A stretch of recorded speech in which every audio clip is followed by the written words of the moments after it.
Hello friends, ഇന്നിപ്പോൾ ഞാൻ വന്നിട്ടുള്ളത് എല്ലാവർക്കും കഴിക്കാൻ പറ്റിയ നല്ലൊരു മട്ടൺ സൂപ്പിൻ്റെ റെസിപ്പി ആയിട്ടാണ്.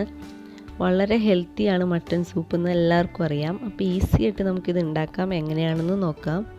ഇത് ആടിൻ്റെ കാലിൻ്റെ എല്ല് കഷ്ണങ്ങളാണ്. അത് കട്ട് ചെയ്ത് നമുക്ക് കടയിൽ നിന്ന് ഇതുപോലെ കിട്ടുന്നതാണ്. നന്നായി കഴുകി വൃത്തിയാക്കി ഞാൻ വച്ചിട്ടുണ്ട്. ഇനി നമുക്കിതിലേക്ക് ആവശ്യമുള്ള സാധനങ്ങൾ: ഒരു 10-12 ഉള്ളി, ചുമന്നുള്ളി അരിഞ്ഞു വച്ചിട്ടുണ്ട്, ഒരു 6 അല്ലി വെളുത്തുള്ളി ചതച്ചത്, ഒരു കഷ്ണം ഇഞ്ചി ചതച്ചത്, അതുപോലെ കറിവേപ്പില ആവശ്യത്തിന്. ഇനി ഇതിലേക്ക് കുറച്ച് മസാലകൾ വേണം. 1 ടീസ്പൂൺ കുരുമുളക് പൊടി, ഒരു 1/2 ടീസ്പൂൺ മഞ്ഞൾപ്പൊടി, 1 ടീസ്പൂൺ മല്ലിപ്പൊടി, ഉലുവ ഒരു 1/4 ടീസ്പൂൺ, ചെറിയ ജീരകം ഒരു 1/2 ടീസ്പൂൺ, പെരുംജീരകം 1/2 ടീസ്പൂൺ. ഇത്രയാണ് മസാലകൾ വേണ്ടത്. ഇനി നമുക്ക് ഇതിലേക്ക് വേണ്ടത് ആവശ്യത്തിന് വെള്ളമാണ്. ഇപ്പോൾ സൂപ്പ് ഉണ്ടാക്കാനായിട്ട് നമുക്ക് ആവശ്യമുള്ള വെള്ളം ഉപയോഗിക്കാം.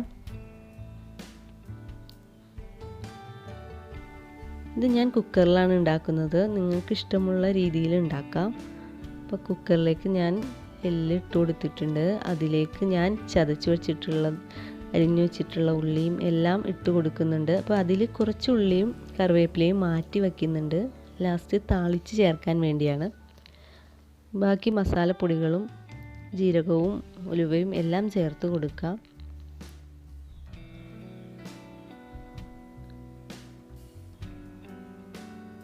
ഇനി നമുക്ക് ഇതിലേക്ക് ആവശ്യമുള്ള വെള്ളം ചേർത്ത് കൊടുക്കാം.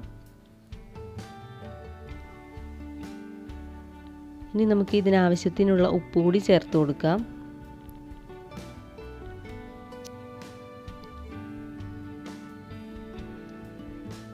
ഇനി നമുക്കിത് അടച്ച് വേവിച്ചെടുക്കാം. ഇത് നമ്മൾ ഒരു 3-4 വിസിൽ വന്നതിന് ശേഷം സിമ്മിലിടണം. ഒരു 10-15 മിനിറ്റ് അങ്ങനെ സിമ്മിലിട്ടേക്കുക. അതിന് ശേഷം നമുക്ക് പ്രഷർ പോയി കഴിയുമ്പോൾ തുറന്നു നോക്കാം. ഇതിപ്പോൾ സൂപ്പൊക്കെ റെഡി ആയിട്ടുണ്ട്. ഇപ്പോൾ എരിവൊക്കെ കുറവാണെന്ന് തോന്നുന്നവർക്ക് വേണമെങ്കിൽ അല്പം കുരുമുളക് പൊടി കൂടി ചേർക്കാം. വളരെ ടേസ്റ്റിയായ സൂപ്പ് റെഡി ആയിട്ടുണ്ട്. വളരെ ഹെൽത്തിയാണ്. എല്ലാവർക്കും ഇത് ഇടയ്ക്കൊക്കെ ഉണ്ടാക്കി കുടിക്കുകയാണെങ്കിൽ ആരോഗ്യത്തിന് വളരെ നല്ലതാണ്. ഇനിയിപ്പോൾ നമുക്കിതിലേക്ക് ചെയ്യാനുള്ളത്, നമ്മൾ ആദ്യം മാറ്റി വെച്ച ഉള്ളിയും കറിവേപ്പില കൂടി അല്പം എണ്ണയിൽ താളിച്ച് ചേർക്കണം.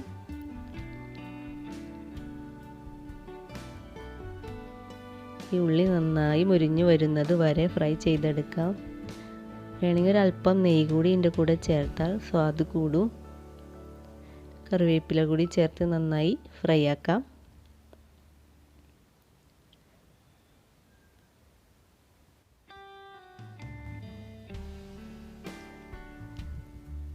ഇനി ഇത് നമുക്ക് നമ്മൾ ഉണ്ടാക്കി വെച്ചിരിക്കുന്ന സൂപ്പിലേക്ക് ചേർത്ത് കൊടുക്കാം.